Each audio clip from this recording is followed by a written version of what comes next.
endgame options. I don't find this to be a mystery. Some of you know I spent, by just happenstance, thank you to the two-way community, actually, most of my Saturday at Mar-a-Lago. I got this nice shirt in the gift shop. You know who makes this shirt? Fairway and Green. It says Mar-a-Lago right here.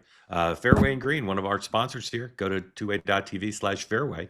You too can own Fairway and Green merchandise. Beautiful. This shirt's beautiful.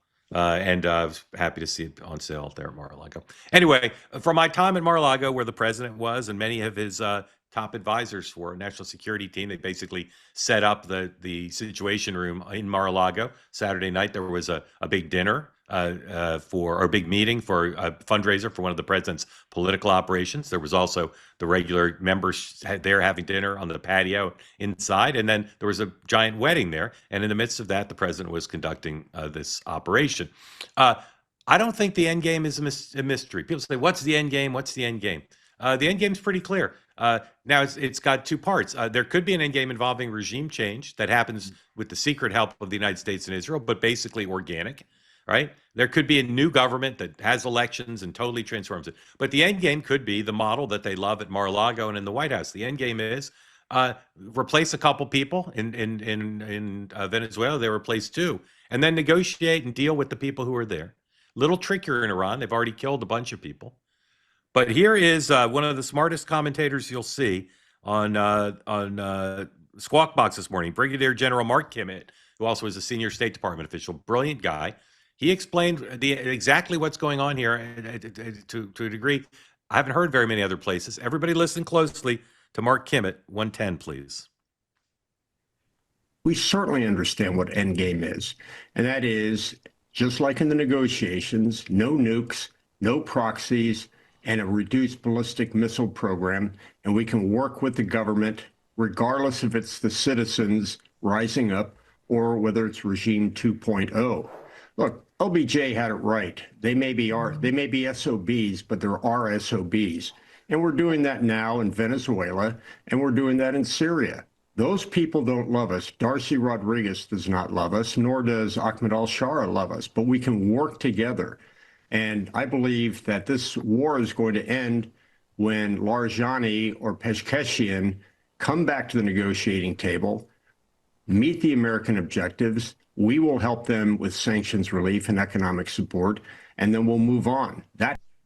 I'm tempted to play it again because Mark Kim is about the only person I've seen in the media explain what's going on here. The president did this because he couldn't get it done at the negotiating table. The Iranians with Witkoff and with Kushner, they were playing hide the ball. They were not doing it. The president's quite clear what he wants to do, it seems to me.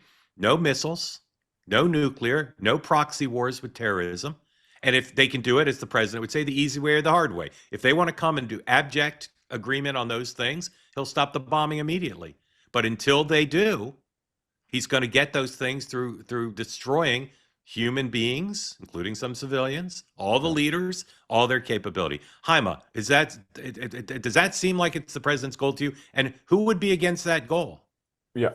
I mean, look, the three of us have talked about this sort of ad nauseum over the last couple of weeks, and I think Mark just hit the nail on the head. I think he's absolutely right about the president's goal.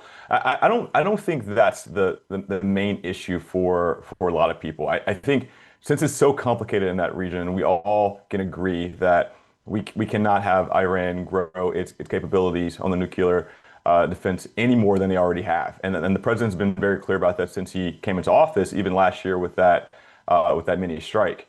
And so I think that's one. I think the thing that what I'm hearing from Democrats is they're so tired of the president making these unilateral decisions across the board, Venezuela, Greenland, and so it's not just about going in and having a surgical approach to Iran. This is a greater issue with the president's overreach of power, one, and then two. The president has now run on two things.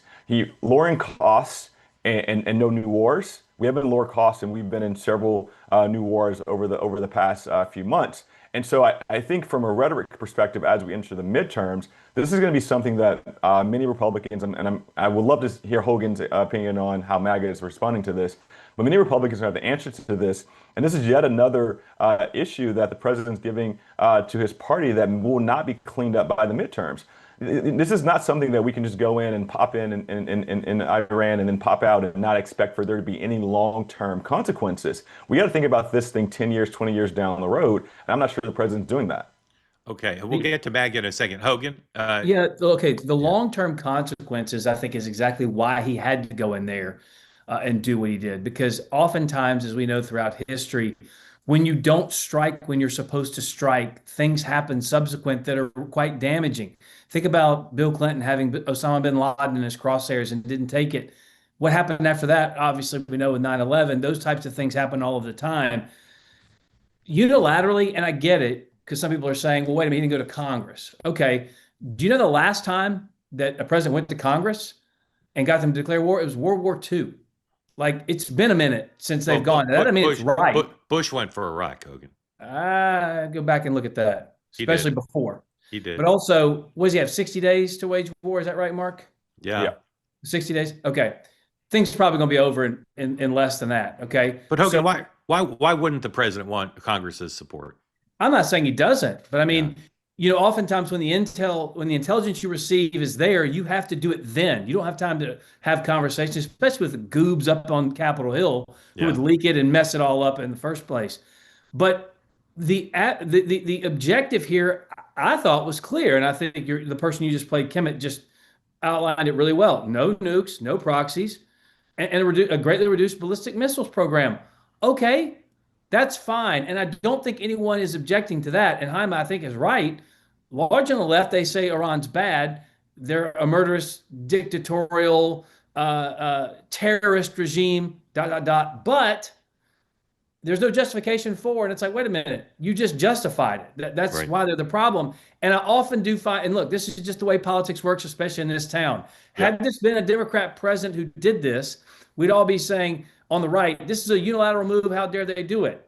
On the left, they're saying it's a Republican. How dare he? It's unilateral. Why did he do it? Yeah. But the issue is, how long is this going to last? Why was this done? And how the American people feel about it, of course, is somewhat important. But I don't think it's going to be a midterm issue because, as you know, foreign policy is like 4% of why people. The overarching, I'll end here. Go ahead. When you go into some type of skirmish like this, when you do a military operation like this, I don't want to throw around the word war because I don't think it is one. When you do things like this, really the American people, all they care about is, regardless of all the justification or the arguments or the hand wringing or the pearl clutching, the naysayers, the pro movement people, how does it end up?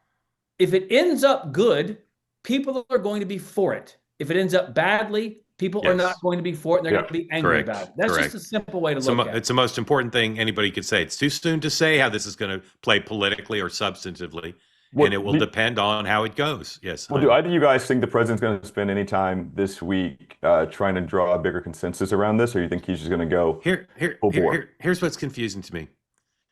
The president's done 2 videotaped addresses, okay? And they were both intended to build support for this. People say, well, do an Oval Office address. I don't really know what the difference is. Oval Office addresses in the Oval Office and live, but this is the same thing. And I think he's made the case pretty clearly. It's what Kim had said. He's not going to sit around and let the Iranians have nuclear weapons and terrorism capacity and ballistic missiles. And he's going to use the military to do that. And if the Iranian people want to seize the moment, he's all for that too. So I'm not endorsing it. I'm a journalist. I'm just telling you, when people say he's not making the case, I don't know what I mean. He has made the case now twice. But my question is, will he try to bring the opposition along with him a little bit more? Or will he just leave them behind? I think he's made a pretty valiant case. But will he try and reach across the aisle? He doesn't care because he doesn't think they'll come along because he thinks they have Trump derangement syndrome because Chuck Schumer desperately wants Iran to not have nuclear weapons. Yes, Mark. This is the key. Both Republican and Democrat presidents, both Republican and Democrat Congresses have been bitching about Maduro and bitching about Iran for decades. Right. The question is, how do you address it? And this is the only president who has the guts to go, you know what? to hell with it. I think we need to do something here because Yeah. it's hurting not just America, but our interests overseas. Yeah. Let's do it. He's doing what they didn't do. Let me run through some things. But wanted to. There are tens of millions of you who oppose this because he didn't go to Congress and because he promised no forever wars and because you don't trust Donald Trump. Totally respect that. But I have a friend who's got as much Trump derangement syndrome as anyone I know who said to me, half in jest, Trump should be on Mount Rushmore for what he just did. He had the cojones to do something that his predecessors did not. Okay. There are a lot of Democrats who feel that way, maybe not in Congress. There are a lot of Republicans, maybe not in Congress, where with few exceptions like Rand Paul, they all say they're supportive of this for a variety of political reasons. This country's divided over this. There are people on the left and the right against it, people on the left and the right for it. Okay. Hey, want to be part of the two-way community all the time? Hit the subscribe button.